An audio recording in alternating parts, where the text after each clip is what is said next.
Privileged to welcome our guest speaker, Dr. G Rajagopal. And firstly, here I would like to introduce him. Dr. G Rajagopal is a well-known linguist and teacher trainer from Mysuru, Karnataka. He is the former Dean, School of English Language Education, English and Foreign Languages, University, Hyderabad. He pursued his doctorate of philosophy from Central Institute of English and Foreign Languages, Hyderabad, and his research interest includes bilingual reading methodology. He did his master's from Mysuru University. He has been a resource person for training in ELT, English language teaching, as well as training the corporate personnel. He is an author and editor of several books. He has written research papers for reputed numerous national as well as international seminars, conferences, and symposia. Dr. Rajagopal has studied in multilingualism extensively. He has done his research into the role of L1, that is the first language of the speaker, in the teaching of English and helping teachers of English, especially with dominant L1 background, cope with problems in teaching English in rural and urban setups in India and elsewhere across the world. He has also taught overseas in certain universities of Oman and Yemen.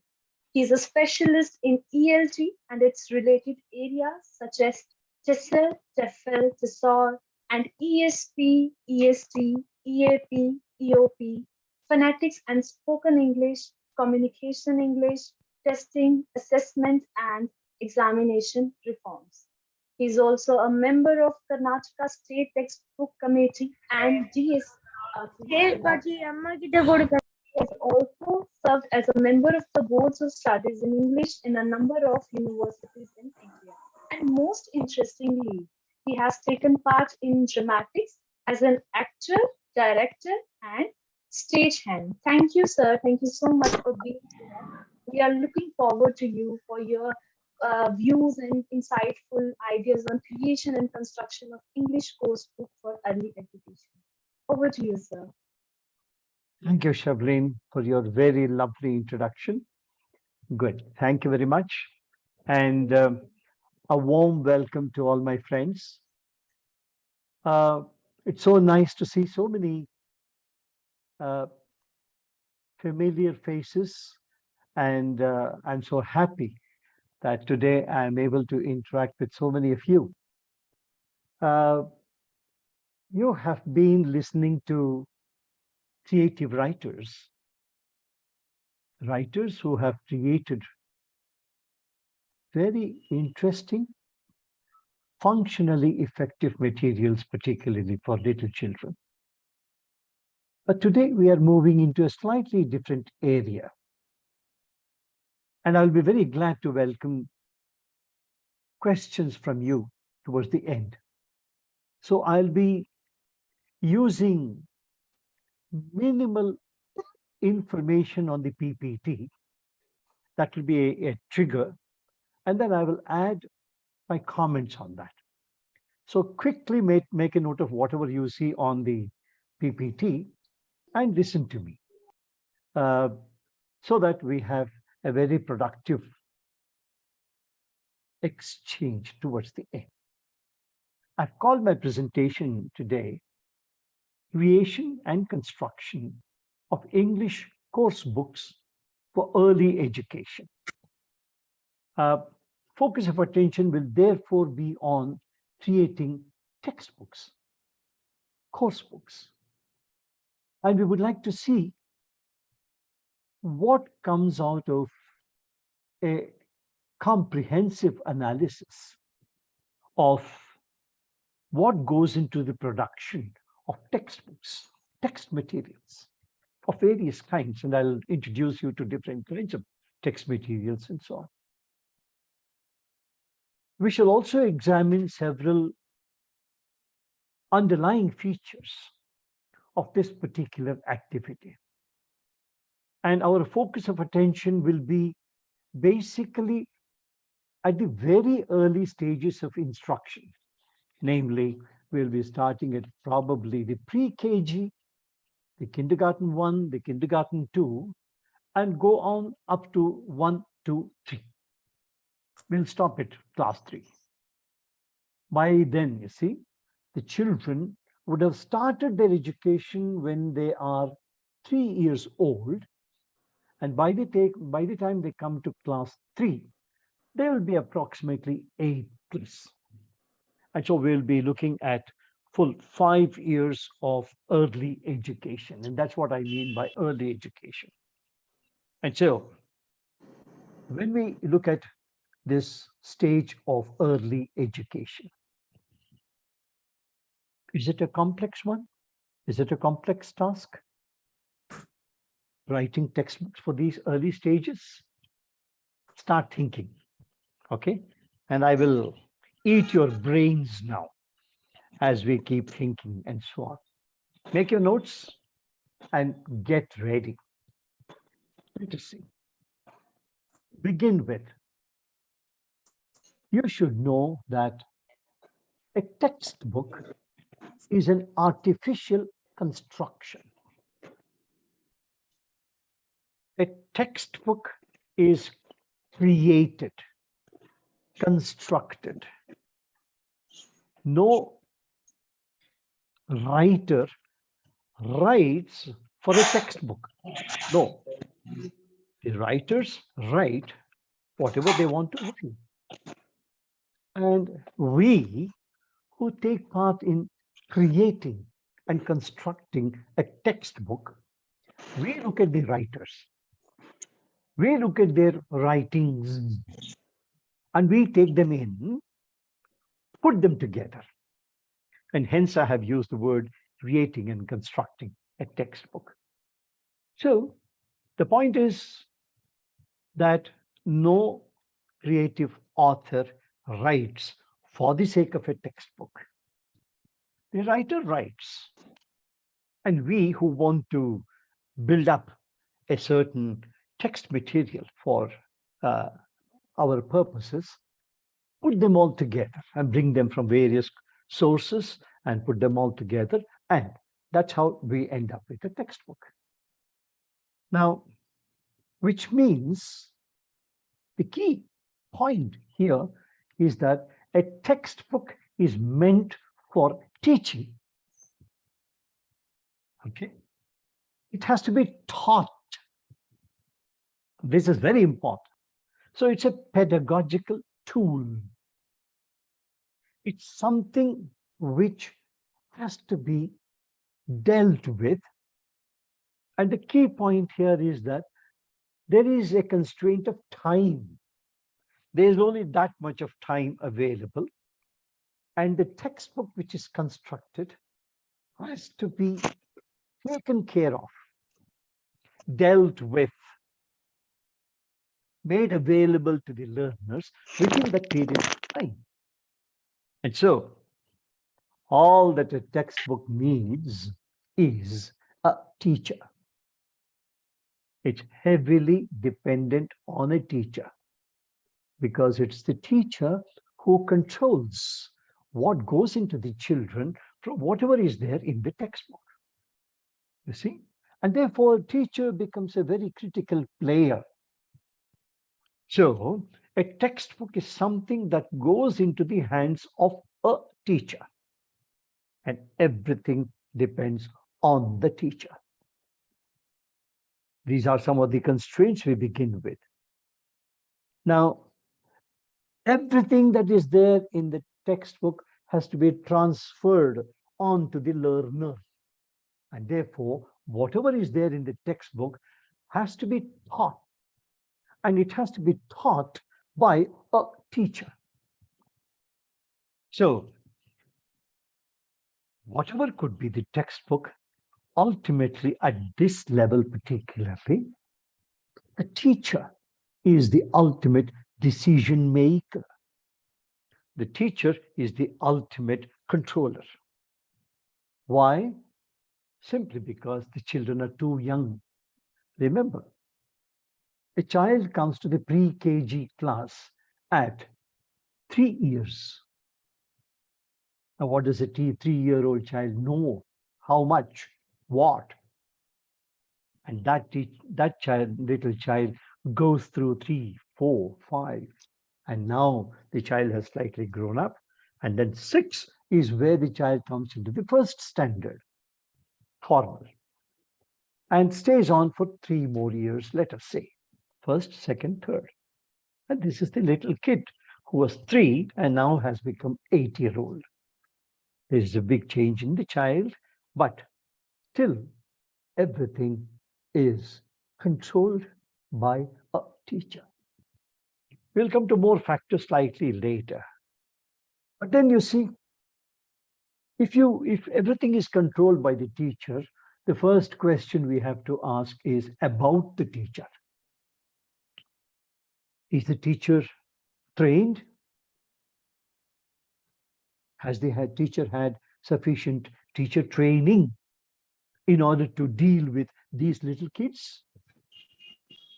We will now go on to asking a number of questions, because when we look at this particular stage of pedagogy, all that comes to our mind is questions and questions and questions.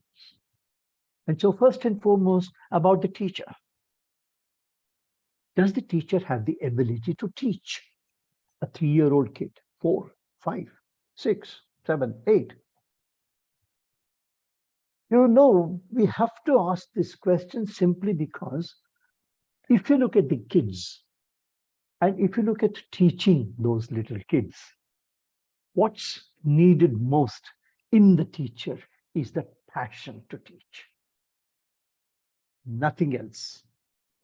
Children are not interested in what the teacher teaches, Monday, Tuesday, January, February. Those are by the way. But it is the teacher's passion, concern. And at this stage, one of the most important factors that govern teaching is learning. The child's learning. And is the teacher aware of the fact that the child is learning something? Does she have sufficient awareness? Does she have sufficient concerns towards the learner and their learning? You see, the moment we think of some of these questions, now we get into the quagmire of teaching at this small level. It may be very early level, and now we are getting into deeper layers of complexity, simply because there is a lot that the teacher can do. And my children also have had this experience. They said, what do you want to become when you grow up? Teacher. And I want to become that teacher, this teacher. So teacher becomes a model for them. And whatever the teacher does is absolutely fine. Oh, that's the important thing. And that's the thing to learn. And therefore, you see, the teacher becomes extremely critical. Now, why does a teacher become very critical? Because I'm moving into the next point. Don't change the PPT yet. One of the things that's most important to understand here at this stage, ladies and gentlemen, is good, very good. One of the most important things, which is most important at this level, is feedback. Now, children at this level, they expect feedback from the teacher, and the teacher also should be able to gather, collect, think of feedback from whatever the children do. And feedback, therefore, becomes one of the most critical factors here.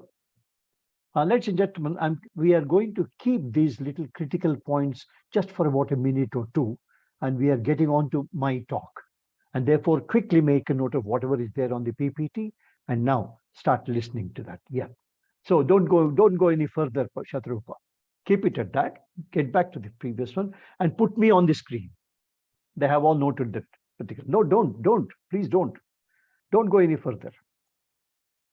You know, yeah, right. So now put me back on the screen. Thank you. Good. Okay. You will be on the screen. Actually, it will not be visible to you, but that is how the recording will go on. So along with the Okay. PPT, you will be visible. So please go ahead. Okay. So, okay. I'll go ahead with my talk. Thank you, Ma. Thank you very much. Keep this. Yeah. Now, he was talking of a very important factor at this particular level, namely feedback, the system of feedback. Now, feedback works for the child because the child expects feedback from the teacher. Now, if that is the expectation of the child, is the teacher ready? Does the teacher know how to take feedback herself or himself? How to give feedback to these children? And therefore, a lot of learning will depend on the feedback systems which work both for the learner and the teacher.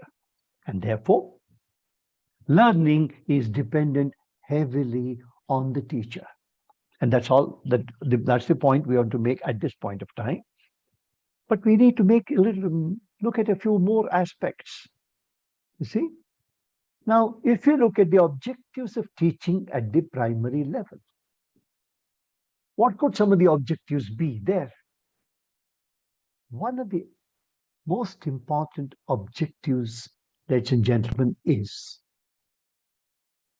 awareness building, awareness raising. Everything is new for the child. Every input is new. And the child is encountering the input almost from the first stages of learning at this particular level. Mind you, if we talk of all these levels, pre-KG, KG, and so on and so forth and so on, and if the learning starts at 3 years for most of the children at the school level and so on, the primary objectives at this level would be developing their oral skills. Now, oral skills need to be developed in the L1 as well as in the L2. And I'll come back to this slightly later. So, developing their oral skills would be one of the first objectives. Next, it would be a visual identification. Objects, things, experiences, everything around them, and so on. And at this stage, we are not looking at reading and so on at the very early stage. We are looking at what is called recognition. And recognition, by the way, is a pre-reading stage. All children start their lives, their language development at home, in their environment, through recognition. They can recognize a number of things, including facial expressions. They can recognize objects. They can recognize events. They can also vaguely recognize time, things that happen on time. And so there's a lot of recognition which goes on at this stage. And recognition is a very key factor in learning. Now, if that is the case, how do we get into the textbook and incorporate recognition there? We'll come to that in a minute. The other thing that's most important for the children is naming. They enjoy giving names to everything. And they don't know the distinction between one and another at the early stages at all. No? Probably they may know mama, papa, but the grandfather, grandmother, that much of maybe yes, maybe no, we don't know. But they enjoy naming things and they want to ask everything. And then they will show you an ice cream cone. And then they will say cone. And mommy says ice cream cone because I put ice cream in that. Or they say, oh, ice cream cone. Oh my God. This is a fantastic name for that. And so on. And so for everything, naming. It happens outside the classroom, at home, inside the classroom also. And what happens inside the classroom is what we are very much interested in. But we will see what happens outside the classroom also very soon. They would like to do things, kinesthetics. They would like to use their hands, fingers, and they would like to use their imagination. And they want to do a number of things, destroying things also. They would like to pull, they would like to push, they would like to throw. All these are very important actions for them, by the way. And these are very critical and part of their learning. They also want to understand their own bodily functions. As they grow, they begin to explore. They begin to see the value of eyes, nose, mouth. They would like to touch each other's, feel all of them, and so on, and understand that bodily functions, which is very good. Going one step further, one of the objectives would also be creating this coordination between the physical, the kinesthetic, and the intellectual, the mind. How can mind and bodily functions come together? You see how many complexities would be there if you have to create text materials which help or aid in all these different things. They also want to have concept formation. They want to understand what is morning, evening. They want to understand so many concepts such as, for example, sitting, standing, walking, running, jumping. All these are, although activities, they are concepts. So when the teacher says, stand up, please, now they have to register that particular cognitive function of standing up. And therefore, that concept has to sit down, please, everybody, come here. I'm calling you. I'm standing here. Come over here. Everybody, come, come, come, come. Now, coming, going, all these are concepts which are all newly learned by the child. And therefore, you see, when we think of creating a textbook at this level, what should be our concern? What should be the nature of the textbooks? They want to imitate. They want to do certain things, enact, create functions, use words, vocabulary. They want to do so many things, and all these will need to go into the textbook.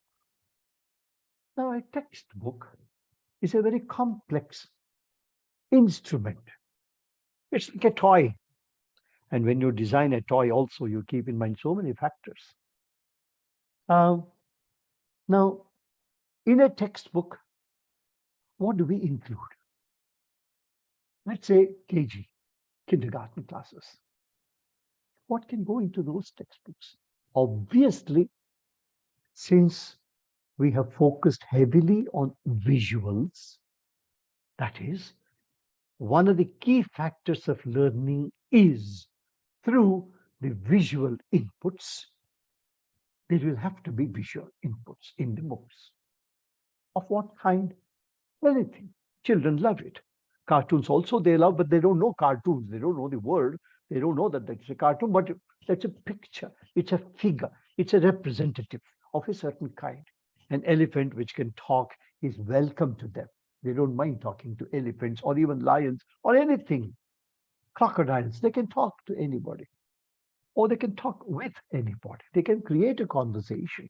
And therefore, the visual input is most important. Now, the visual should be able to create a lot of oral activities as well. See? Now, you know that, for example, if we show the child a picture and its word at the bottom. For example, at the top half of that card, they have a picture of a banana, and underneath that banana is written, or there is a picture of a crow, and CROW is written at the bottom. And what the teacher does is closes crow and asks children what is there on the top. And they say banana, ape, banana, crow, whatever it is, parrot. They say all that. And after some time, the teacher shows the entire card where the parrot is there and the word parrot is also written underneath.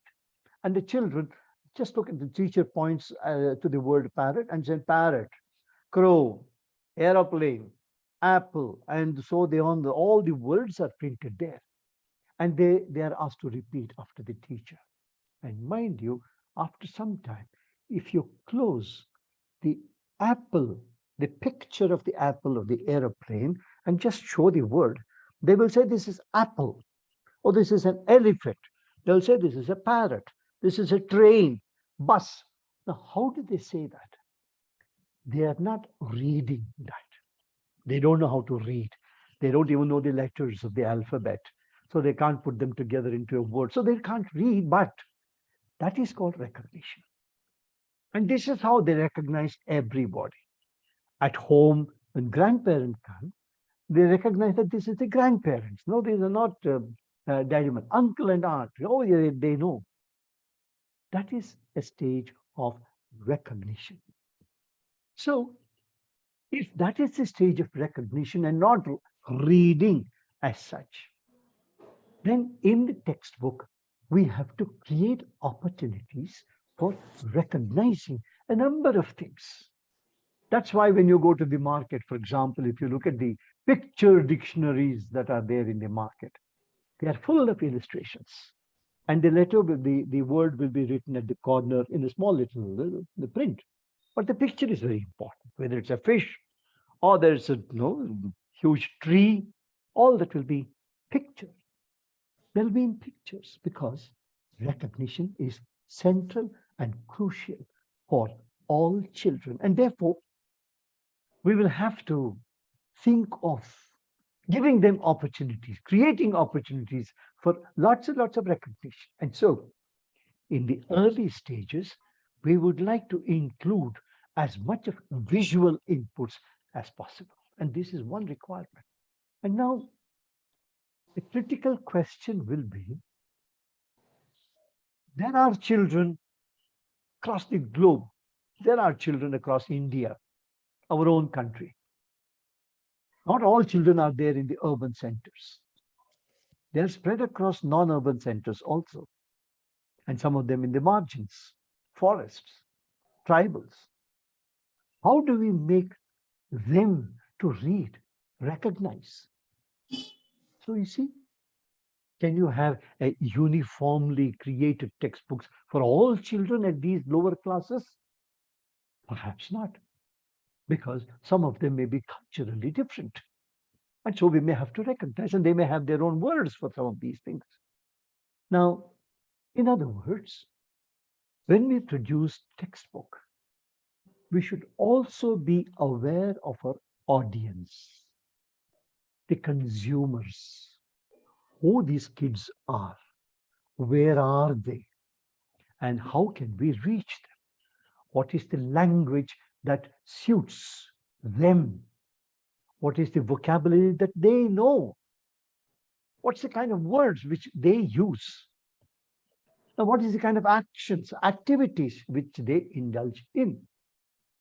And therefore, textbook writing right up to the UKG level has to consider several of these factors. Also because the teachers who teach them, supposing you give something like pineapple. Now, pineapple should be there in that region, and teachers should know the word pineapple and should also know the pronunciation of pineapple and should know what it is. Now, they'll have to make children understand that and so on. Banana. If you go to a desert area, I don't know whether you find bananas there. I'm not very sure. Whereas if you come here somewhere in Kerala and so on, you'll find tons of bananas. So banana is a very familiar one.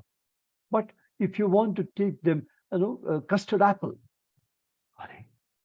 or sitafal. Where is sitafal? Where can you? Hyderabad, you can find sitafal. Maybe in a few other places you can, but where else is sitafal? Ramphal, my God. And we don't know what other exotic things are there. In other words, when we think of text materials right up to UKG, for example, we have not only have what we technically call vocabulary control, controlled vocabulary. And this vocabulary should be culturally appropriate, apart from being appropriate for the level. So a textbook writer will have to keep that also under consideration, because the teachers are also involved in teaching. And so you can't give them something which they're not familiar.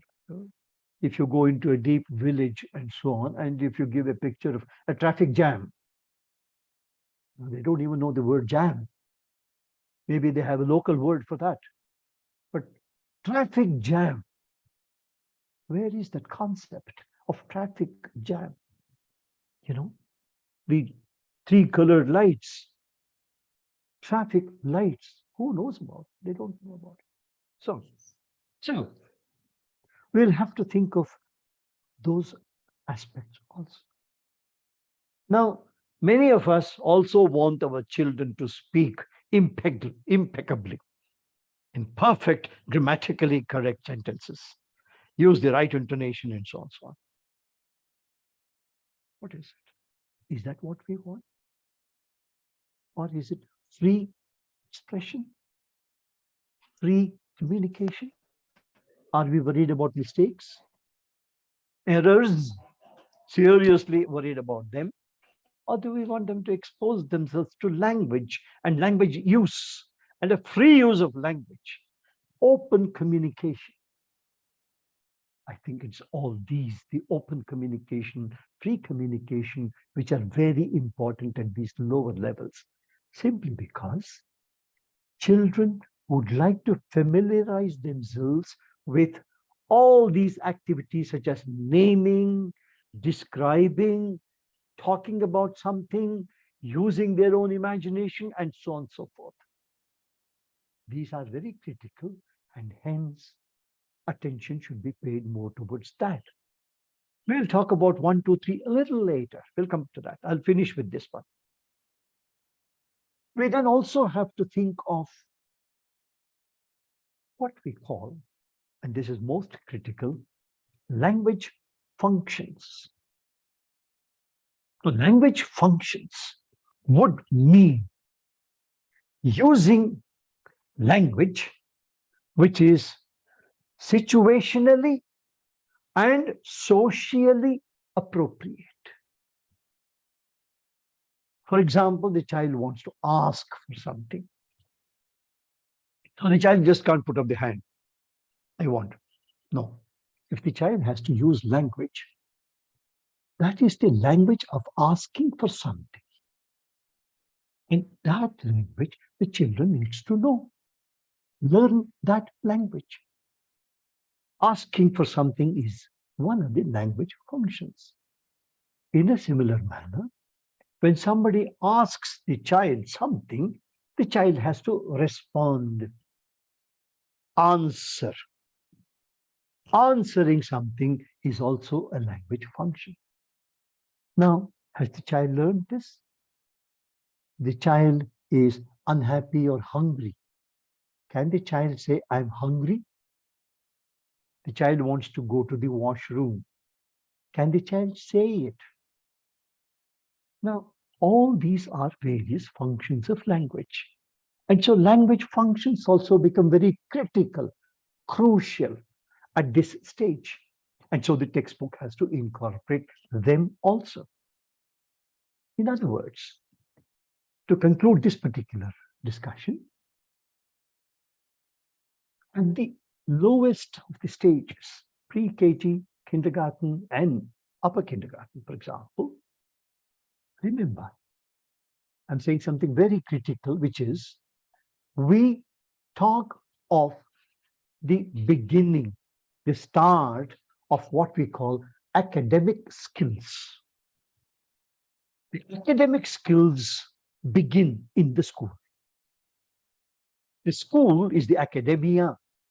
Home is partially academic, but not fully, wholly. In the school, children begin a number of skills, number of sub-skills, which are all related to academics. For example, when the teacher says, open page 17, look at this picture. What is there in that page 17? All of you? Yeah, and she helps them open that particular thing because they don't know page 17. And so she shows the picture herself and they all open that particular. Open this page, this page. Can you see the elephant there near the tree? Yeah. And she helps them open that. Now she begins asking questions. And the children begin to see, describe, answer, and begin to say things which are accepted by the teacher. And the teacher says, good, very good, very good. Now, next page, open next page. And she opens the next page. So there is a lion in that page, for example. What is this? Now, what is this? Is a creation of a question in the mind of the child. And the child begins to understand at the moment the teacher says, what is this? The child knows two things. One, the child has to process this information, what asking for something, and the child has also to process an answer, answering something. You see? Now, these are done under controlled situation inside the classroom. And this is the beginning of what we call academic skills. Why are there school assembly in the morning? Precisely because a certain discipline is being taught to the children, which is part of an academic skill, an academic requirement and so on. So now let's move on to some specific skills. Please go to the next slide, Shatarupa.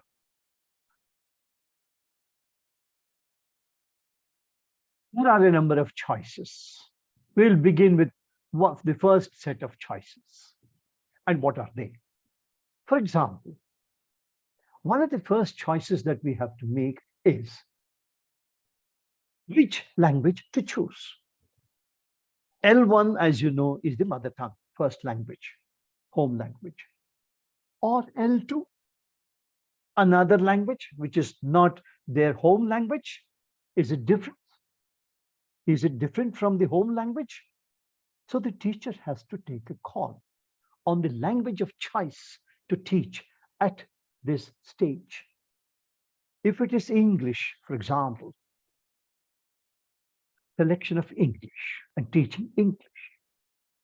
Now, there may be instructions in English in the earlier stages, in the kindergarten stages, just for the sake of introducing them to instructions and making them listen to English. But a formal instruction in L2 and English, for example, it could be Hindi, it could be any other language. But if it is English, for example, a formal introduction will begin around class 1.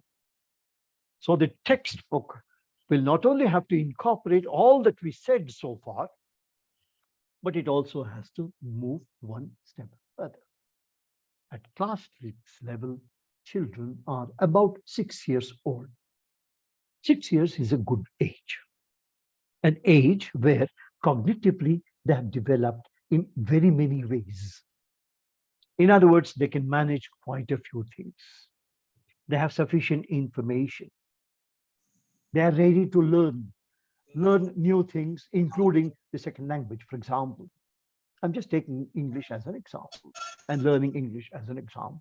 So they are ready. In other words, they're cognitively very much well set and they're ready to interact with the teacher, interact with the language, and interact with the text materials. And so one of the decisions we would like to take at choices 1 at this level, let's say first standard, second, third. What is done at first standard will continue for second and third, of course. So that will continue there. You will extend your thinking right up to that. So one of the choices is the choice of language. And if it is choice of language, then we would like to ensure that the children are cognitively ready to receive that information. And this becomes very crucial for a textbook writer. That is, that information, that sentence construction, those kinds of information giving, the illustration, and all these will have to coordinate themselves in such a manner that the child is able to place a word in its context and relate that to the visual context as well as the printed context. Because by now, we would have started with the skills, language skills, such as listening, reading. We would have started with a bit of reading. Speaking, of course, has already started and it continues and it gets into more of independent speaking. And certainly writing, whether it is strokes at that stage or it is short words or letters of the alphabet or whatever it is, writing has started. And so you see, the child is beginning to get into the academic activities at this stage. But one critical factor is there when we have to choose language, which is what we technically call availability. Availability of the language, where at home, in the society, at school, at elsewhere, ads, and so on and so forth, which is the dominant language, which is the predominant language that the child is exposed to. And would there be conflicts if the child is exposed to a new language in the school, or the school uses a new language? All of you are aware of the concept of home school language switch. If it is home school language switch, which means if the home language of the child is different from the school language, from the street language, school, and so on and so forth, are there too many switches for the child? And so can the child cope with it? And therefore, what is the school's language? And therefore, what is the decision of the school? Is it teaching in L1 or is it teaching in L2? Or there is provision for L1 as well as L2 and so on and so forth. So which language to choose will be one of the first choices when we think of text materials, creating text materials at say classes 1, 2, 3. Next, number 2. Which are the skills we want to develop in the children? How many skills do we want to develop in? Can we develop very many skills?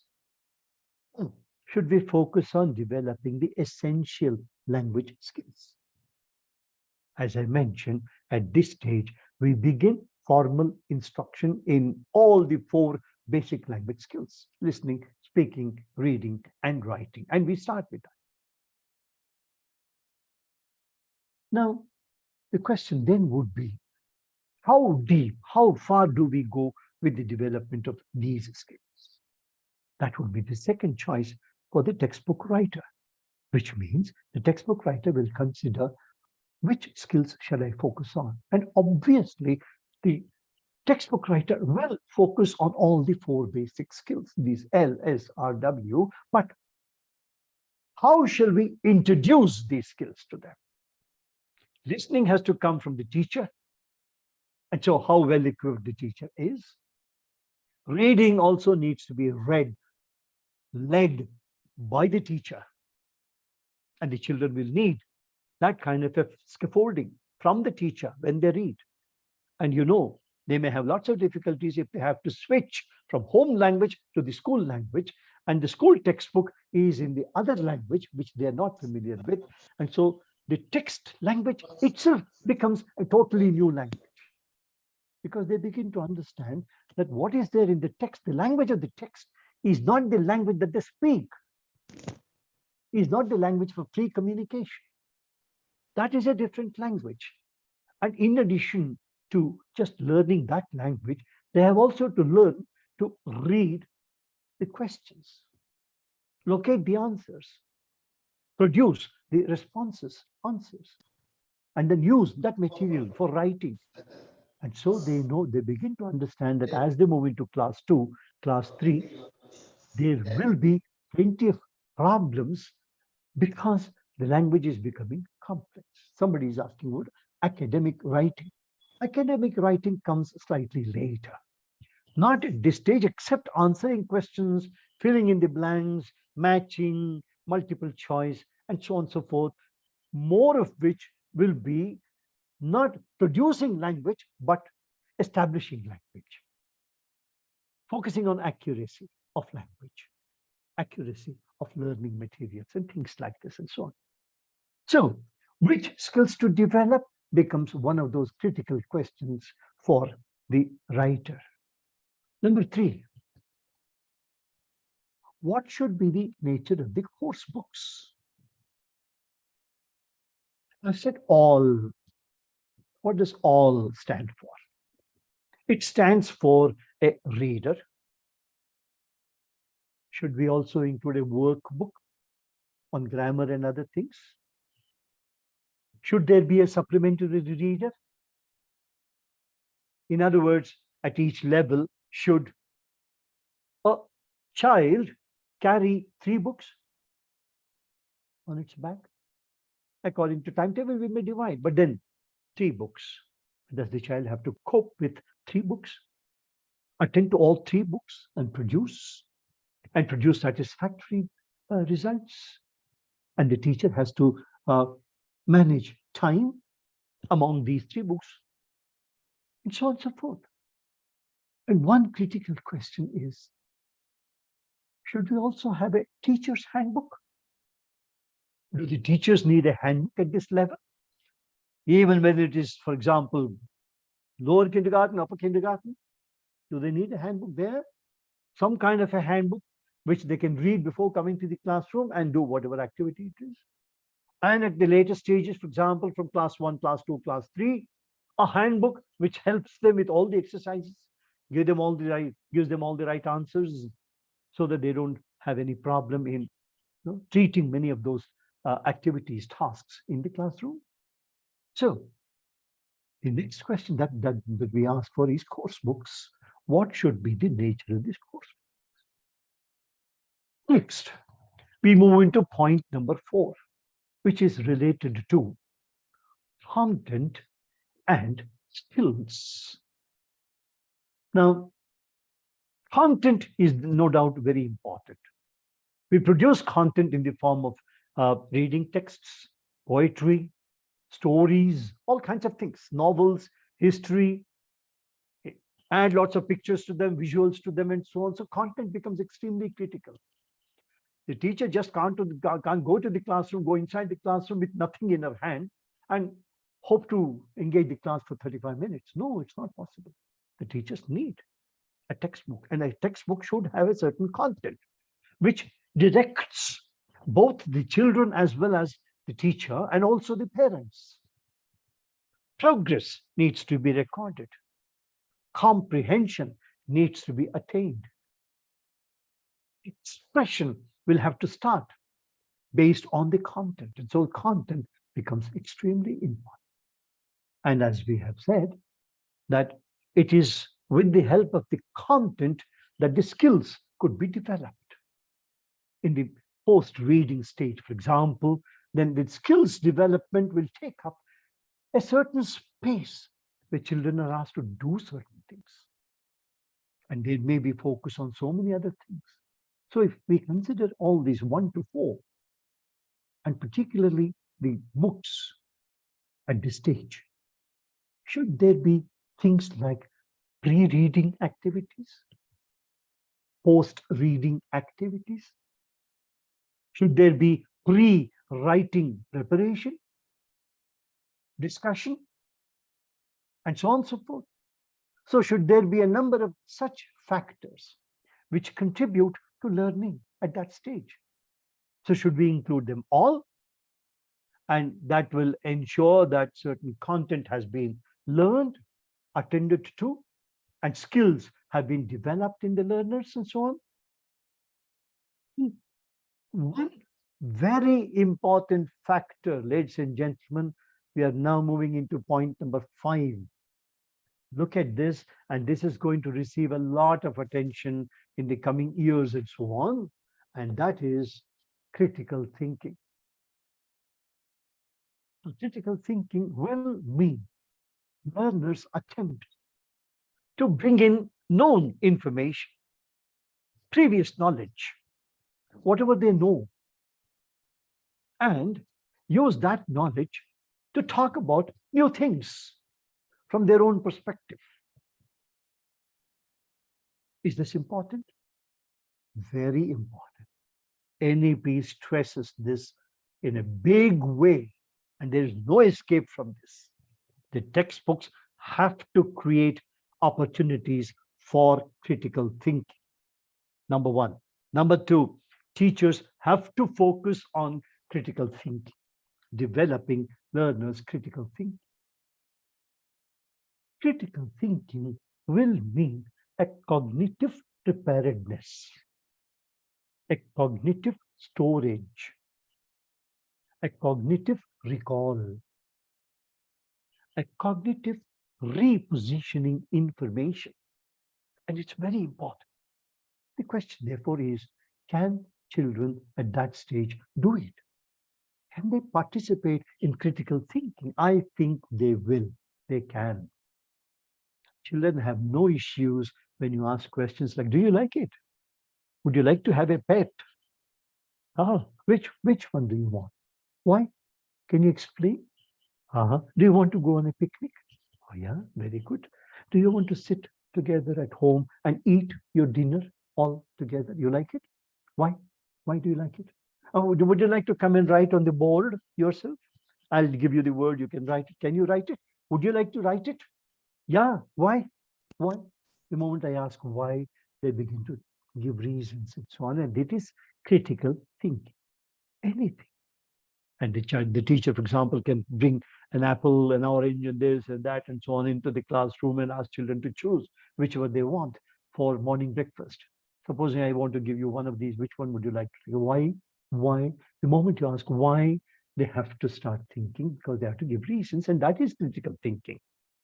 And therefore, ladies and gentlemen, at this stage, 1, 2, 3, definitely a textbook writer will have to bring in and bring in critical thinking into the book. And lastly, in this first set, question number 6 is mainly related to the methodology of teaching. A very crucial question. I've already told you about teachers. Now, assuming that the teachers teach in the classroom, whatever they are doing, what would be the methodology they choose to use in the classroom? Is it teacher-centered? Ruled out in the new education policy, it can't be. Learner-centered? Yes, by and large. But teacher-controlled? Yes. You see, very critical. And therefore, the teacher should be so well prepared. And hence, teachers' preparation becomes very critical, very crucial at this particular stage. Simply because of this factor that in the methodology of teaching, the teacher may have to use individual work, pair work, group work, a little project here and there, producing a chart, a model. Many of these things the teacher may have to use in the classroom because the children would want variety, newness, and they expect the children to keep them very active and so on. So they want all these activities in the classroom, and the teacher has to cater to that. The new education policy also insists that the teacher is a facilitator, a participant, a sharer of all task, activity, and so on and so forth. And hence, the teacher's preparation becomes extremely crucial. Then, the other question related to point number 1 on the top is, should the class be monolingual? Should it be bilingual? Should it use only the target language or a mixed language? If it is mixed, is the teacher familiar with the learner's language? It's okay if the learners are all more or less from the same language background. Then the teacher also with the same language background will have fewer problems. But if there is a mixed language speaking group in the class, as it happens, for example, in Arunachal Pradesh, where there are so many children who speak so many different languages, Nagaland, Assam, not all of them speak Ahomia, or not all of them speak Bengali. So it can happen in so many of these different places, and especially in the border places. For example, if you go to something like Madanapalli, you will discover that Madanapalli has Telugu, Kannada, and now English, and a little bit of Hindi also. How many languages? 4 languages the teacher should know. And how does the teacher manage with so many different languages? You can think on these lines and so on and so forth. And so, last time, now let's look at choices number 2. Set 2 of choices. In the next set 2, point number 1. This is very critical. Should we teach grammar at classes 1, 2, 3? And if we teach grammar, should we teach the Renan Martin type of formal grammar? Or should we go in for more functional grammar? Functional grammar would mean a kind of examples to speak, opportunities to speak, occasions to speak, and finally deriving rules, which is what we call the inductive approach. Or should we follow the rule-based deductive approach? So what should be the nature of teaching of grammar? And therefore, what grammar should go into the textbook? Should it be rule-based? The textbook saying a noun is a verb is this, and then giving examples. Should that be there? Or give plenty of examples of noun, and at the bottom of all those activities, suggest that this is called a noun. And noun has so many different forms, and all these are examples of noun. If this is the case, if you want to teach grammar, if our attention is on teaching grammar, making them very grammatically correct and so on, then do we need a workbook, a support material for grammar? Now, these are questions that a textbook writer will begin to ask. If it is functional grammar, functional language, what are some of those language functions with the textbook writer can introduce at class 1? Saying, please, thank you, very nice, I'm happy, are you happy? See, these could be simple language functions, which we use in the oral form. And if we use these in the oral form, is that the grammar that the teacher wants to teach? Like that, progressively, and is that also the kind of activity that the teacher would like to do even in writing? Completing an activity which is full of all these. So grammar becomes a very critical decision-making stage at this particular level. Number 2, we have already discussed this particular point at number 2, which is related to pictures, illustrations, charts, spreadsheets with big pictures, and so on and so forth. Are these necessary at this stage? Of course, yes. Children will need some time to move away from the visual inputs to the verbal inputs. What is the difference? The difference is that in the visual, they can, of course, see. But what is there with the verbal, which means words?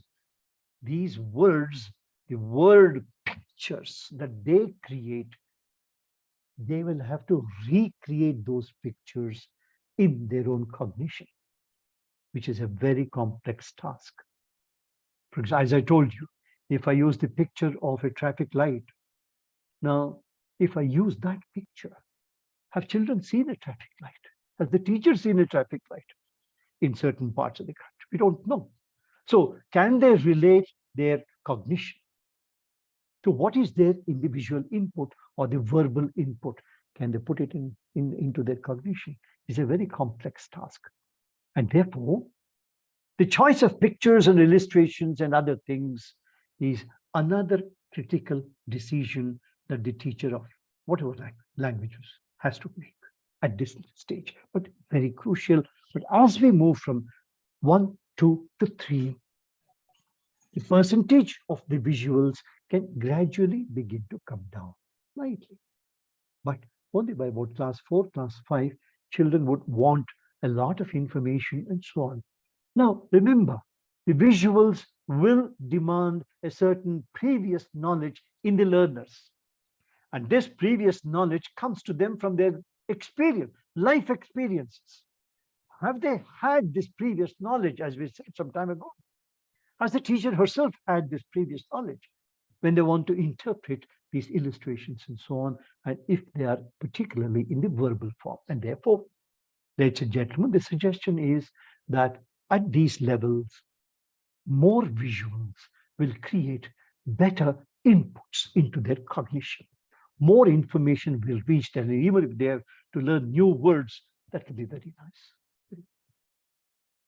Number 3, point number 3 here is a very complex point. And this is actually related to assessment, tests, examinations. Should they have tests? 1, 2, 3. Leave aside lower KG, upper KG, nothing there. But 1, 2, 3, should they have tests? Some people argue that it should be there. Assessment, continuous assessment, periodic assessment, quarterly, half-yearly exams, annual exams, should it be there? Is one question that the textbook writer will be confronted with. And this is a very complex question, simply because it's a decision which is taken not just at the state level by the DSERTs and diets and so on and so forth, but also by the school. The nature of instruction which the school endorses is the nature of assessment tests which the school also endorses. And if the teacher, the textbook writer includes, inserts some tests after X number of units, after 6 units, 1 test, 10 units, another test. If the textbook writer were to insert these tests, what should their nature be? Should he use subjective type questions or objective type questions? Which is better? Subjective type will mean short essays, paragraphs, see, explain, or multiple choice questions or matching questions.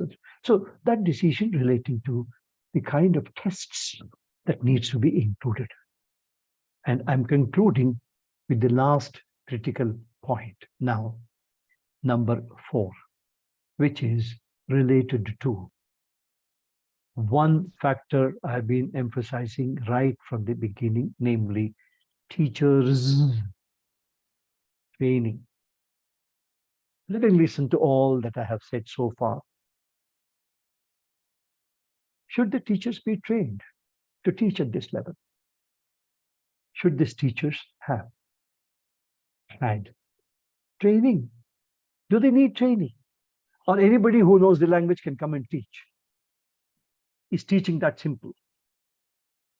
Using the textbooks, examinations. You see? And when you ask a critical question about this teacher's training, whether it is formal diplomate kind of training, certificate kind of training, or any other, teachers do need training. They can't but be trained. They also need training. And as we normally say, there are 2 components of any training program, and one is the proficiency, and the other is the professional skills. So teachers need training in both these to ensure that they know the language of that level, the language that they use at the pre-KG and upper KG and so on, that level, and 1, 2, 3 languages are totally different from one another. And therefore, they should be ready with those languages.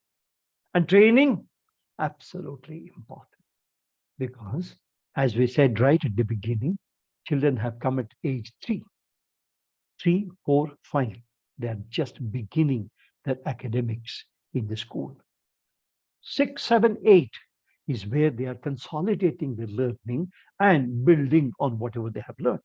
And therefore, in my view, teacher training is a very critical factor which needs a lot of our attention. I'm stopping my presentation here, but before I stop, I just want to ask one question, or the statement I just want to ask you. Is creative or creating children's literature any different from creating text materials, constructing material? Should we pay attention to creating text materials also? It's a question, by the way. I'm not giving the answer. I'm leaving the question open to you. Thank you very much.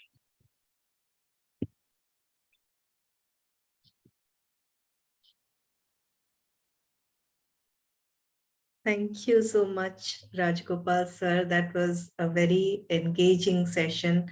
And I hope all our participants have been taking notes, because I have been taking notes, and,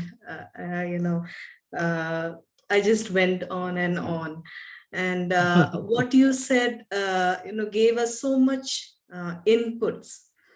We organized this event on children's literature, and while we have been having discussions, we dwell on the fact that reading as a habit is declining among children these days. So if, that is a kind of problem that we have noticed, then we must get to the roots. We must go to where it all begins. And as you rightly said, this is the phase when children, they start being exposed to, concepts through pictures and through simple words, through sounds. This is the time when they are exposed to these things. So I would like to first take up the question that you posed, and I would say definitely, and that was our purpose in inviting you for this talk today. Yes, definitely we need to pay a lot of attention to designing textbooks, just like we have to think about so many things, when we are writing a story or a poem, specifically meant for children. Because if we go back to the first day of our program, when we were talking to the children, I was really happy when one of our participants, she was Arpita, actually she is in class 10 now. And when I asked her, what do you like reading? That was the question I asked her, when we were interacting just before the interview. And I was really surprised and happy at the same time when she said, I like reading my textbooks. She said that. She didn't say, she's in class 10. She didn't talk of, novelists. She didn't talk of stories as such, but she just said, I like reading my English textbooks. And that got me into thinking. I asked her why.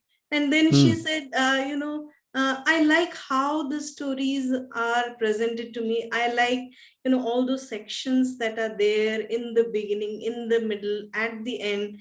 And of her own, she mentioned that she likes the sections titled Think About It, at the end when there are some things that are given. And she says, I want to actually think about them. I want to talk about them. And as you rightly said, NEP focuses on critical thinking. So how do we get our children to think critically about pieces if we don't give them, the right pointers, if we don't structure the stories for them, that sets them thinking?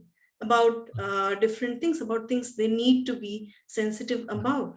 So, and this begins very early. This, the things they receive and the things they process, this begins very early. It's not that, let them just go ahead without paying attention to whatever is happening in school.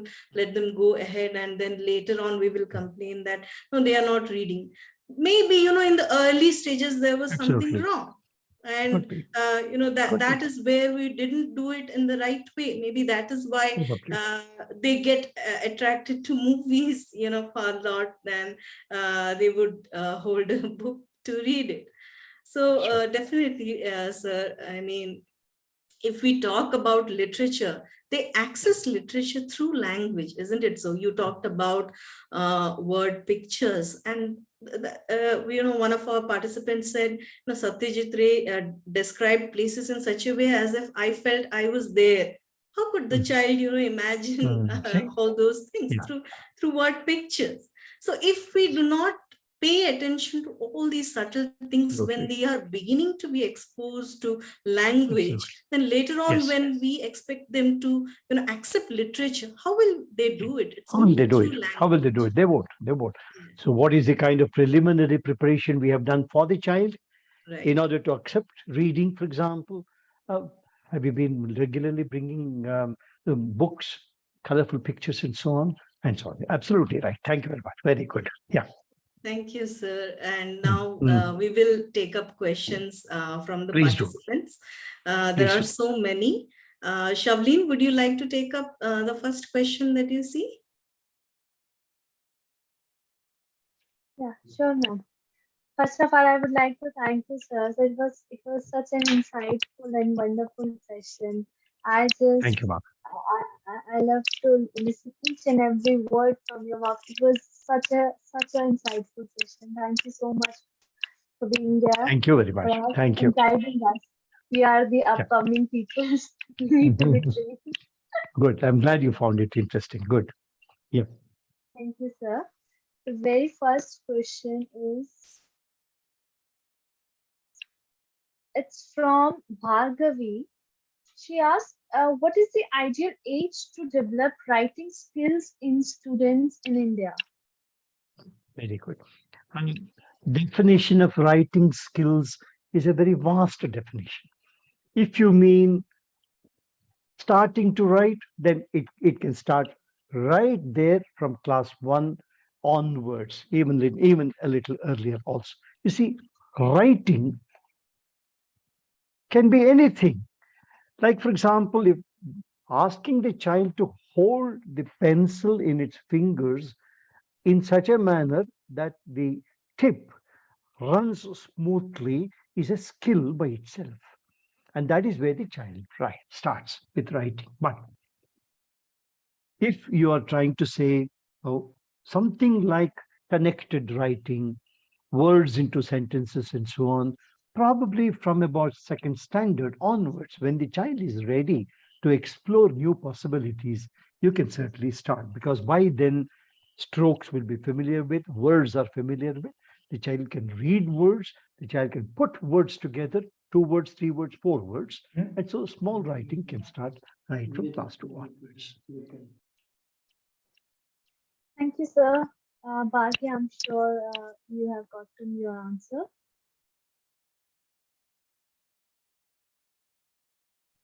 Okay, moving ahead, the second question is from Vani. Considering inclusive education, how to promote writing skills in learners difficulty?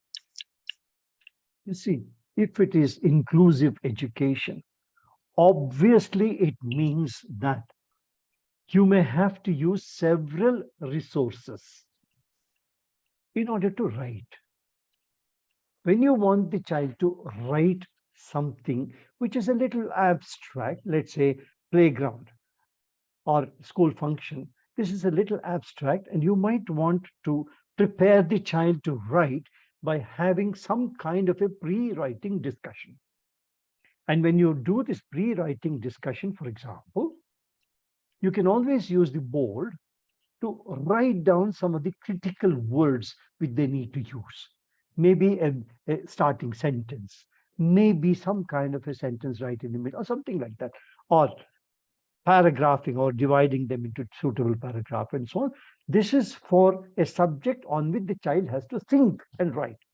Whereas if you want the child to use a visual input or a visual stimulus, that's a slightly different thing, because there you have to identify the characters, maybe give them names, identify things and so on and so forth. So what you want to write there becomes extremely critical, simply because the teacher has to decide on what to create from a visual.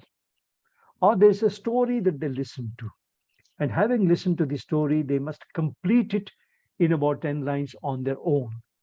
They have listened to the story. And so they'll have to depend heavily on their memory and then read, reconstruct the story and so on. So every writing requires pre-preparation. Please don't ask children to start, give them a topic, write on my holidays. Means nothing. Some of them may not have a holiday at all. So they don't know what to do, what to write. And so what does holiday mean? The concept of a holiday. Because I used to, I told one sisters in Hyderabad long back when I was teaching these class, I told these sisters, now the homework you should bring the homework tomorrow. And the sister simply said, sorry, sir, we can't bring the homework tomorrow. I said, what's the reason? Sir, from the school, we go home, wash, and rush to that spot where my father and mother are preparing idli, bondas, upma, all these things. We have to go and help them there. And we are there till about 8 o'clock, by which time rice gets ready. And we sit near the bandi, that little cart, eat, come home, sleep, get ready in the morning, come to the school. We have no time for homework. You see? You see, if you really look at such examples, writing is a very complex task. And the teacher needs to be aware of so many factors about each child, the capacity, the capability, etc., etc. Yeah, let's go on to the next one. Good. Okay, thank you, sir. The next Shabli, may I just ask one question, because it has been sent to me directly by mistake, I think. Let me just put it before sir. Sir, our participant Nagaraju asks, there seems to be a lot of emphasis on phonics in early education. What is your take on this issue? Phonics is not the right word to use. You may use the word sounds. You may use the word pronunciation. Because phonics is related to very complex features of language analysis, sound analysis. It refers to production of sound, articulation of sound. And when you look at that technically, it's a very technical subject, and you therefore focus your attention on, for example, saying thing and not thing.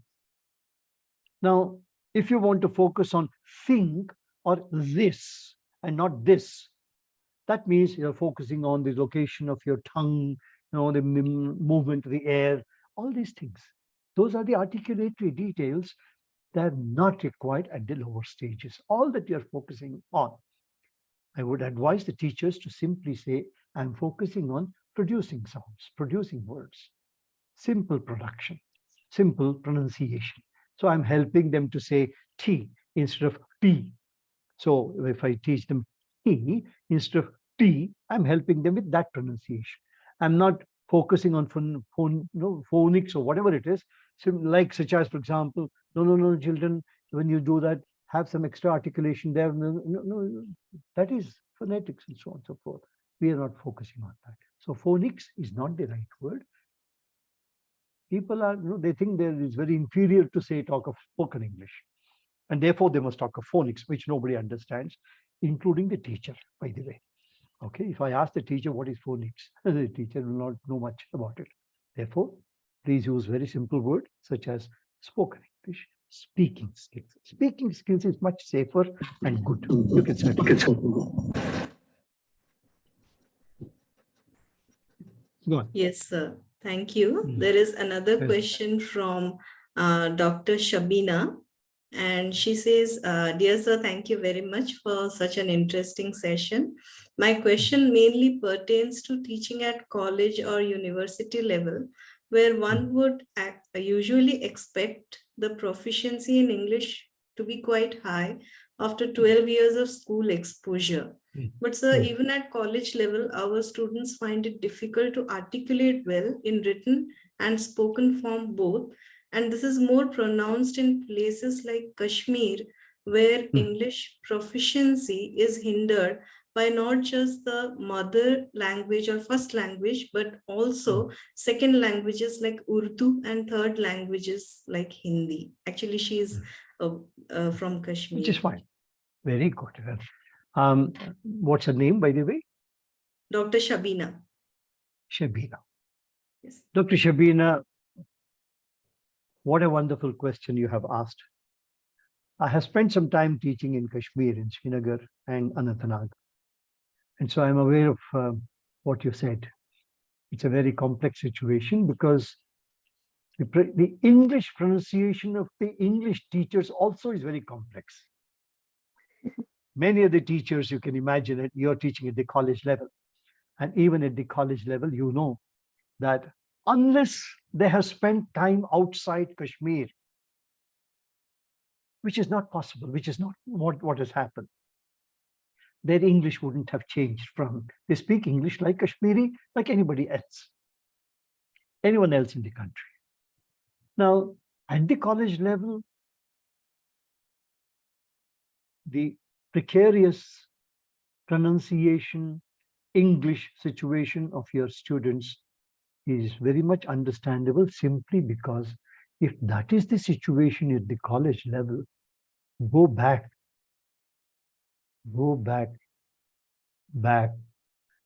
till back.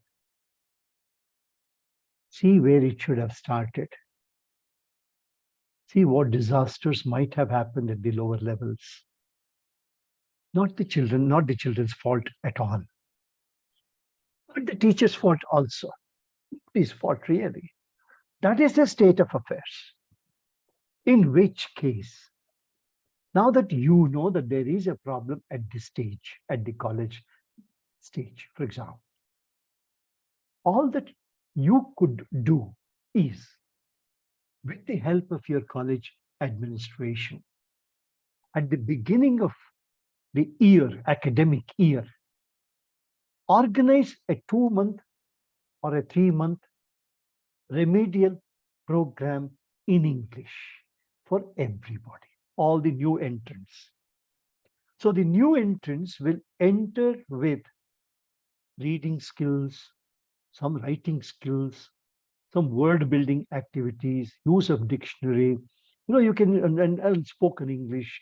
So you can include all these activities in your remedial program right at the beginning, which may run parallel to the mainstream program, or if your university or college permit, if they permit, you can begin 1 month in advance before the college reopens and have this kind of a remedial English program. When children begin to learn that you are doing something for their benefit, hopefully they will attend. And you should have teachers who understand some of these things. And from that point of view, they will begin to respond to you and they will all pitch in and teach. That seems to be perhaps one plausible reason which you can adopt. Otherwise, situation is like that, and I do understand. Thank you, sir. Yes, Shavlin, you can take up the next question. I think you can see it. It's from Anita Mishra. Yeah. Anita Mishra, good evening, sir. Thank you for a very comprehensive and interesting discussion. My question is, should primary level teachers in India be expected to provide social sensitization to their young charges as well as academic information appropriate for their age. Most of our habits and mindsets are formed in our early childhood, but I feel that primary teachers are often too burdened with academic goals in large classes to focus on moral and social improvement of their students.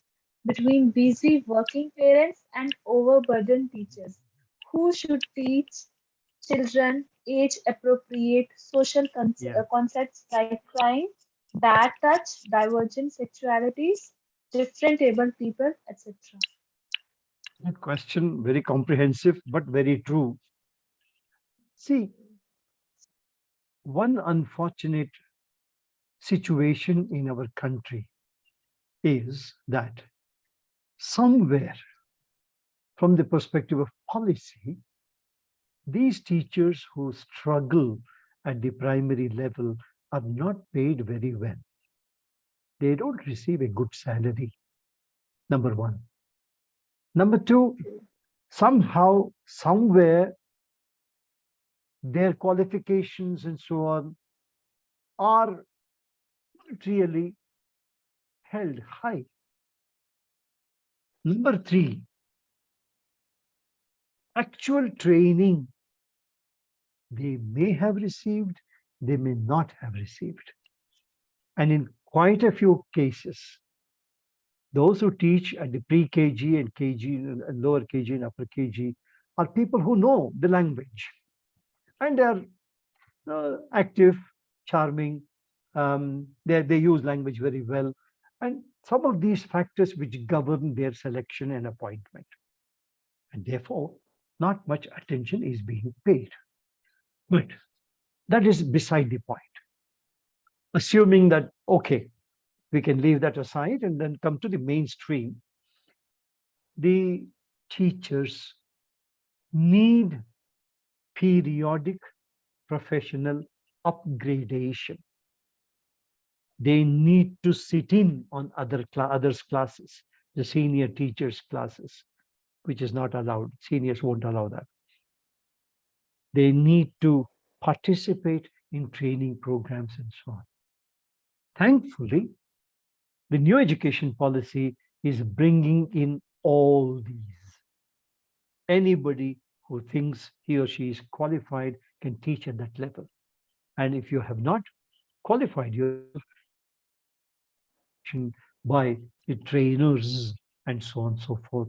And so I completely concede what ma'am is saying, but I also wish to say that hopefully this situation will change. Thank you, sir. I hope you have answered the question.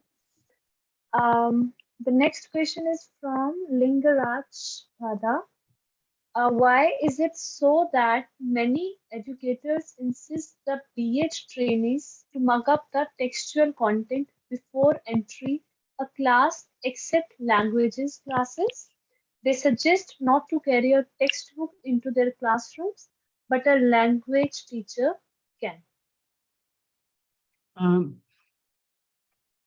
First of all, the training and the nature of training, the period of training, the duration of training, well, we assume that they have had a full training session and so on and so forth, because I know that pre-teaching training is not in a happy state of affairs, simply because they have to finish with so many things, including project work and other things, that has become highly commercialized. And therefore, it's not that the teachers are sufficiently equipped to handle the needs of this particular stage. Number one. Number two, that this stage needs special attention to ensure that the learning continuity remains in the children with a lot of enthusiasm and so on. There are a number of such features, factors, which they need to be aware of. Primarily, therefore, in response to this question, I would say better training, sufficient training, adequate training is needed for these teachers. We should also consider teaching as a professional, degree. Absolutely. Absolutely. You're right. You're right. Thank you. The next question is from Shekhar Reddy. Sir, how about technology? Is it not hindering the imagination and creativity of children, especially the Cartoon Network and its influence on children? Very good. Very good question, Shekhar. The point here is no doubt technology, cartoons, whatever. No doubt these are very effective learning mediums. There's no doubt about it. But the point here is that, you see, whether it's a language laboratory or whether it is cartoons or whether it is your laptop which you want to bring to the class, selection of materials become very critical. And therefore, the teacher should be sufficiently aware of what materials to choose, where, and how it can be made use of inside the classroom.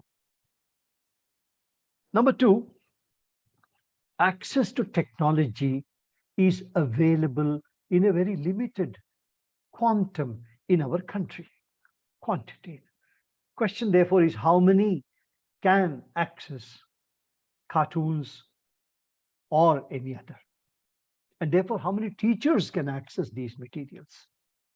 Now, when we therefore look at education as a comprehensive activity, we may feel that unless access is made available to the learners, to the teachers, to the administration, to parents, and everybody, however useful it may be, we are still groping for a possible answer, which is very difficult.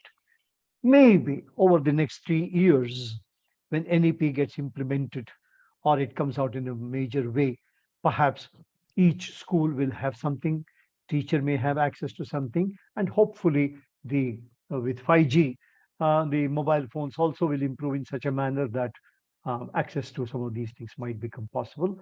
Until then, please check your enthusiasm. Thank you, sir.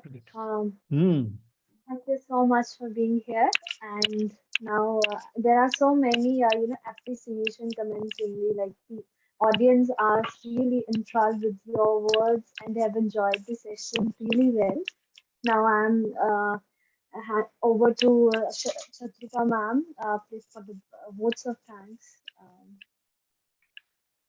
Before we come to the end of this session, I would like to invite any of the participants who would like to, ask anything directly or say anything, share anything.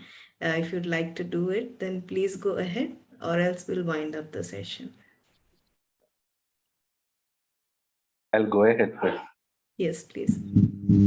Thank you very much for a wonderful session, sir. It has been so exciting for us seeing you after a long time and listening to you after a long time. The energy and enthusiasm which you still carry in order to, bring the awareness amongst the teachers is, commendable.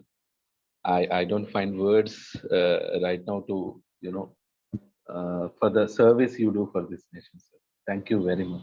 Thanks a lot.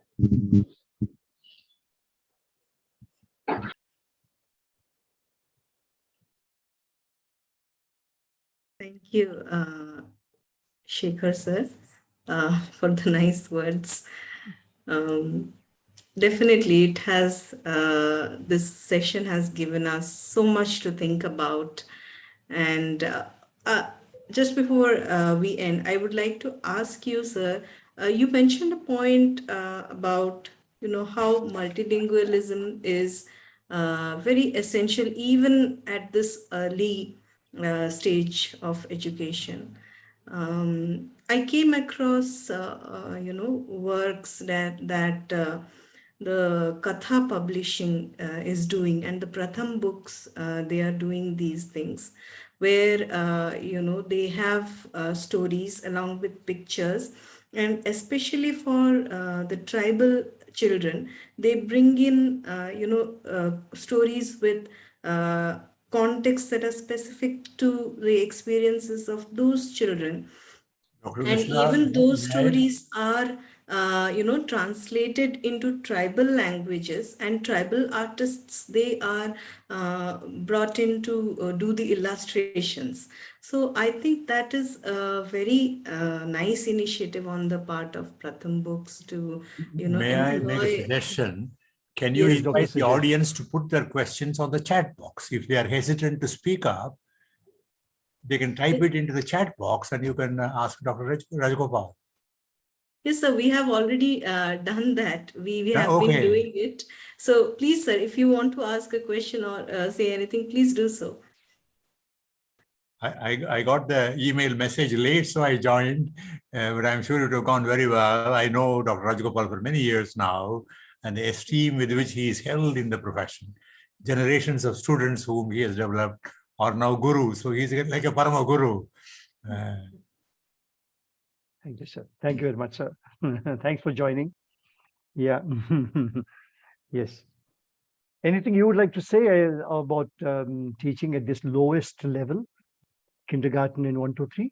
Any observation? I think that the lower you go, the more difficult it is to teach. Absolutely. You have to be more creative.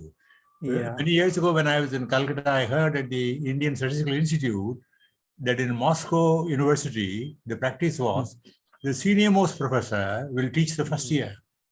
The younger professors and PhDs will teach the senior years. Therefore, I think this requires a lot of preparation, understanding of learning psychology, right kind of methods, materials. But you have a fantastic wide range. You can handle the tiny tots and also the most experienced senior people. Thank you very much, sir. Thank you very much. Thank you. By the way, Shatarupa, we Sir. are talking to Dr. Mrityunjaya Atreya, Padma Vibhushana of India, in the field of management sciences. We Bangala bolte varik. We are so grateful that you joined us, Atreya sir. So happy to have you with us today. Yes, yes, yes. So I've been closely following the new education policy and the syllabus which Dr. Rajagopal is involved in drafting. It's a very important exercise, and it will change the future of our country in the next 10, 20 years. Thank you, sir. Did you also discuss this issue of Hindi and the local language, even at the college level? In fact, just before your intervention, that was the point we were discussing about multilingualism. Okay. And Shatarupa Mishra, who is coordinating this program, mentioned how Pratham and others are catering to the requirements of children from the tribal and marginalized areas and so on. So the point here to make would be that teachers' familiarity with those languages, number one. Number two, the nature of the text materials. Number three, that what the inputs into the text materials. Number three, the kind of methodology that the teacher chooses to teach in order to reach all children. That is the critical issue here. We were in the UK, 1973 to 78, when our twin children were born. We were there till the age 5. Geeta attended a BBC course on teaching young children. And one of the things there they emphasize, and we did a great deal, we have a huge library of books we read to them every night, color, small text. So keep on reading. We did the same here when we came back in Hindi and Tamil. So they are completely well up on the 3 languages. Oh, then, yes, there was one of the first questions that came up today was, my child refuses to read. What should I do? Was the question. You see, availability was the answer that I gave. Making books available, and that was what Shatarupa was also emphasizing on. So, see, the question of making these instruments or making these kind of materials available to the children. Now, who can do it? How many can do it? Should schools do it? Can schools do it? These are some of the questions we are looking at. Even from the point of view of teachers. Somebody asked a question about teachers. How much reading the teacher needs to do? How much of preparation? And therefore, where is the accessibility to the teachers also? And one of the questions that was made with very interesting was that the teacher is multitasking, and especially at the lower levels. And where is the teacher's time available for the teacher to improve professionally? Right. Improve I think the teachers need a lot of special training on these kinds of things. I was fortunate to go to a village school, 1949 to 55. We had wonderful teachers there, and there was no syllabus to restrain us too much. They read a great deal, encouraged us to read a great deal. In fact, my virasat of English language comes from that school. That's a foundation. There you are. Just so if we compare today's situation with the multitude of teachers, Karnataka alone has 25 lakh teachers. And imagine all these teachers interacting with children, with textbooks and so on. Thank you very much, sir. Thank you very much. We will hand over to Shatarupa. Yeah, I know you're well past your time. Yes. I know. Yeah. Thank you so much. Enjoyed you in the 4 minutes, and thank you very much for the opportunity. So definitely, when both of you were talking, it was like we were fortunate to listen to the conversation between you, and it was like a gift for us that you joined us. This is our great Sanatana Dharma tradition, isn't it? Samvadam between two gurus. Definitely. We are fortunate that we could have it. And then, sir, one last question, and actually it is a trick question, I think, because Pragya Paramita, she is also an assistant professor, and she says, sir, could you kindly talk about the question with which you ended your presentation? Is preparing a textbook for children the same as writing and preparing a book which belongs to children's literature? So we I don't see any difference between the two at all. That's why I said creating and constructing course materials for little children. You see, creation, there is creation and there is construction, and there's all this consciousness which goes into this creation, in my view. And hence I said it is as complex a task as perhaps we don't know how much of a complexity a writer goes through. But all that we see is the writer's production eventually. And that is one type of production. How much of pressure, for example, that a writer has gone through in order to produce it. It could be an angst. It could be so many drafts rejected, accepted. We don't know. We don't know what kind of an experience a writer goes through. But this is slightly different when I write text materials and course materials. And I'm also going through so similar pressure points. And that's what I was trying to list today.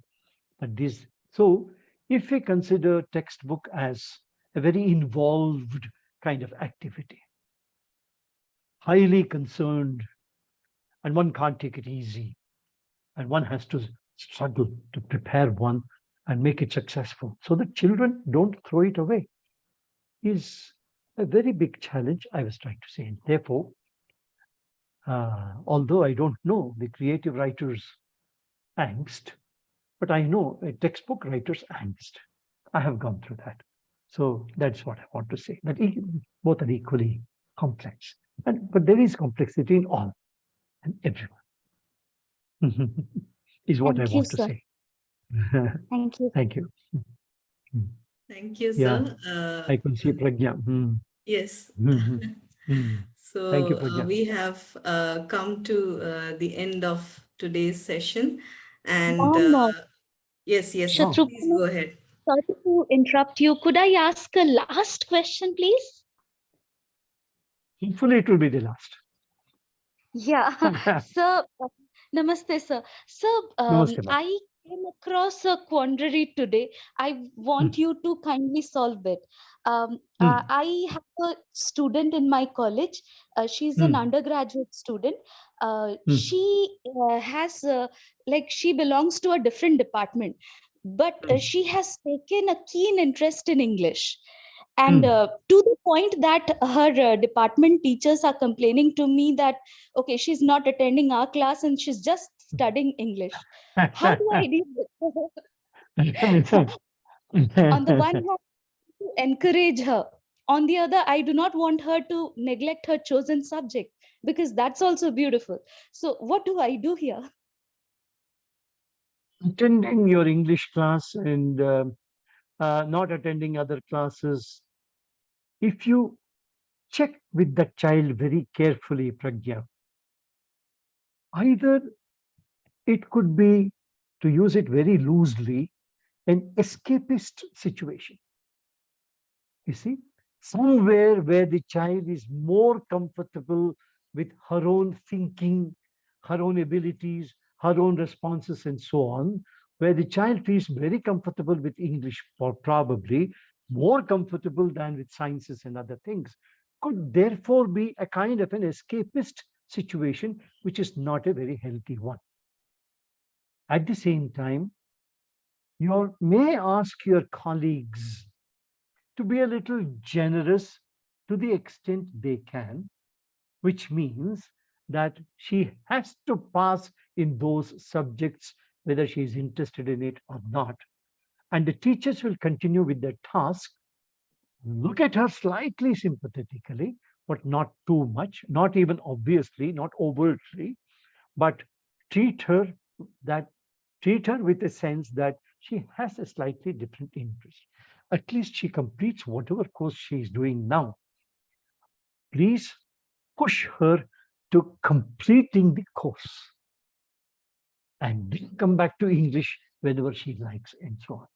But so long as, I don't want to use this word, but I have to use it, so long as it's not a pathological case, a kind of a problem case for the child. Somewhere she finds shelter in the English teacher's teaching, or the teacher, or the individual herself. Those should not overpower other factors. And so somewhere you need to tell the child, if necessary, a little harshly, and if more necessary, take her to the principal, saying that, look, you are neglecting this, and I'll have to remove you from the college, and something like that, unless you do well in the other courses, and inject this idea into her that essentially she has to complete all the courses at that level, and later on she can come back to English, and you'll be very glad to welcome her to English. Probably, maybe this could be a solution I could think of. Thank you so much, sir. Thank you. Thank you, Pragya. And what a sensitive answer, sir. I mean, from one answer, I could see that you evaluated that situation from so many angles. And definitely that is an example for all the teachers, to be sensitive to students, not just see them as a crowd or a mass, but to attend to them individually, because as you rightly said, we don't know what that particular student might be going through, and what would lead her to take actions which she is taking, or something like that. So thank you. It's a human, it could be a human situation. Right. It is a human situation. Yes. Right, sir. Thank you so much. And this brings us to the end of our session. And the way Dr. Rajagopal has titled his talk, Creation and Construction of English Course Books for Early Education. I mean, definitely there is that creativity involved, but there is also a science involved in that, and also all these reasoning that a teacher or an educator must have while designing course books for these little children, because that is where it all begins. So definitely it was a very helpful session for all of us, no matter, at which level we are teaching, because as you said, if we face problems at the college levels, we have to go back, till that time when they began getting exposed to all these things, and we have to think about those problems, and only then we will be able to help them at this stage. So thank you so much, Rajgopal sir, for being with Thanks a us lot. today and for Um, taking care of, all our queries, all our questions, all our doubts, because that is the best part of being with the teacher, when we can, ask our doubts without any inhibitions, and there will always be someone to take care of them. So thank you so and much for being thank with you, us. Shatarupa, for giving me this wonderful opportunity. As I told you in the beginning, I'm not a creative writer. I only construct textbooks. Yes. So this is what I could talk about. Well, the others were No, all sir. talking about creative writing, absolutely. So that's it. Definitely. I mean, we wanted this to be a part of the whole series, because you see, just talking about a problem, like you analyze the situation which Pragya ma'am put before us, talking about one problem and looking at it in one way, saying that why aren't children reading books, and just, looking at it through one angle will not help us. We have to, look at it from different angles, and we have to put them all together, and maybe then we will be able to do something about it. So thank you so much for this informative Thanks a lot. lecture. Thank you. And I Thank also you. thank all our participants for joining us and, being so active in their questions and posing questions. And I also thank my co-moderator, Shavleen, for, helping me with the whole session. And of course, I thank AIFEST for giving us this opportunity to interact, exchange ideas, and talk about children and reading. Thank you so much. Good night. Thank you very much. Thank you very much. Thank you.